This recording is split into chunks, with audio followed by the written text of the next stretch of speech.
our senior reporters, journalists and editors, specialist editors coming through and opening up their diaries. Next up is SABC News politics editor Mzwandile Mbeje. Good afternoon, Mzwai. Let's start with the DA.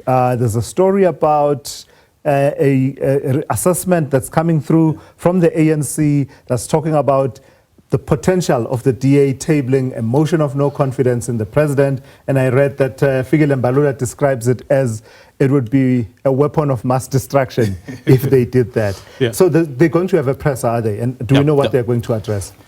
Tomorrow. A very good afternoon to you, Tulas, and the viewers. Obviously, it's related to those matters, their stance, their approach to BEE. But of course, outside of that, we know there's a bigger issue here, Tulas. The ANC-NEC had its meeting over the last weekend where they pronounced themselves and, of course, expressed their discomfort in how, in certain areas, they work with the DA. That's why they decided that they need to engage everyone inside and outside the GNU. So what does that tell you? You and I know very well as we stand here that the DA has made it clear that it can't serve in the GNU where there's EFF. The EFF has made it clear they can't serve in the GNU if there's the DA. For the ANC, which is the central part to this GNU arrangement, to say it doesn't matter what our partners and our would-be partners are saying, this is the course that we are taking. The door is open for everyone. For me, that's why that presser, it may as well come and deal with areas of BE and other things. But those key questions, particularly from journalists to say, are you still aligned? Are you receptive to the idea that the ANC is speaking about? So I would want to hear them spell out loudly that we are still committed. I'm sure that's what they're going to say. But given the dynamics and what is to unfold, will they still be there? For me, when all is said and done, Tulas, their presser tomorrow will then give us an indication of their future participation in the GNU, given the developments that have taken place, particularly with that NEC meeting. Yeah, and also, Mzwai, there's been the subtle messaging that you probably have picked up across multiple government key messaging spokespeople about holding the DA and others, but particularly the DA, and then you can add maybe AfriForum and others, responsible for how the relationship with the United States is playing itself out. They're not spelling it out, but you're hearing it from one person after another, that there's a subtle, coordinated in a way, subtle messaging that says, we are here because of what you do. Not even subtle, Tulas. I mean, a couple of weeks ago, the Deputy Minister of Trade and Industry was dismissed. Why? Because he went to the United States. So that basically told you that they are not happy with the kind of subtle messaging that you are speaking about. And I think the reason why they are very forthright about engaging people beyond what you are seeing is basically to say, if you're not happy, sure, you may exit. Yeah, and of course there was that situation where Emma Powell as well ended up resigning as the DA spokesperson on foreign affairs. But all of this, Mzwai, I don't know, I still have my money on nothing will change. I don't know, I could be wrong, I could be proven wrong.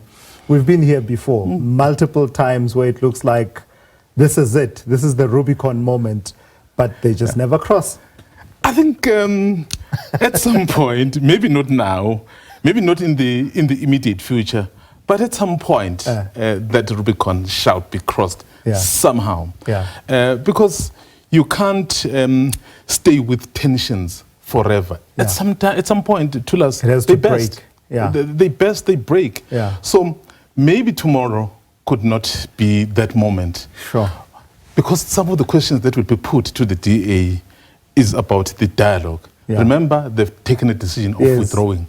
And I think they'll be so emboldened that the foundations, which, by the way, are the ones which spearheaded the national dialogue, have pulled out. So we're going to see so many, I can tell you this week, is going to have so many elements in terms of our national discourse as we prepare for the national dialogue. In fact, that's the next story we want to focus on. National dialogue. What's happening now? Where are we with that? Still on track, as far as I understand, for the national convention come Friday. We're still on track, in terms of the communication from government, which is obviously primarily responsible. So the president himself said, I will be there, I will open, because we're still putting pieces together to decide what exactly needs to be done. But here's the trick. The people who have been central in this dialogue have decided to pull out. The foundations. You'd remember that the call for the national dialogue was made by former President Thabo Mbeki, and then through Thabo Mbeki Foundations, getting other foundations, FW de Klerk, Stephen Biko Foundations, Chief Albert Foundations, and others. So they got on board, and then when this idea had been agreed upon, and they've been very clear to us, the foundations, they've been saying, we want a process that will be citizens-led. Yes. So what does that mean? Is that, yes, government must support in terms of resources, in terms of giving it legitimacy. And I think that's what government has said. But I don't think government will then do that and take a backseat. That's why it's gone ahead, put the eminent persons. Yeah. But then in the process, as you were asking earlier, what is happening? The foundations feel the process is rushed. The foundations feel government is now taking a preeminent role. In their view, they feel the government is discredited to lead a process of this nature because they want a process unlike any other. Yeah. That's why you see what's happening now. So what will be interesting tomorrow in terms of my information is that we may have 2 press conferences. The one from the side of government to tell us all is ready for Friday. Yeah. We get going. And then we have the foundations, who, by the way, have not necessarily withdrawn from the national dialogue itself. Yes, it's just from the national convention. Convention and the preparatory task team. Yeah. So they feel perhaps if it can be pushed to the 15th. But government says, no, we're pushing ahead. So now here's the difficulty. The people who proposed it feel what you are doing is rushed. But this one says, no. We've got sufficient support from across the board. We're steaming ahead. As long as you have not pulled out, you're just disagreeing on this matter and that matter. So we're in this thing. So it's going to be very interesting. But I suspect perhaps some sort of sanity may prevail. I don't know whether that could lead to the postponement or perhaps to the convention, perhaps just being changed to just reflect on what's happening.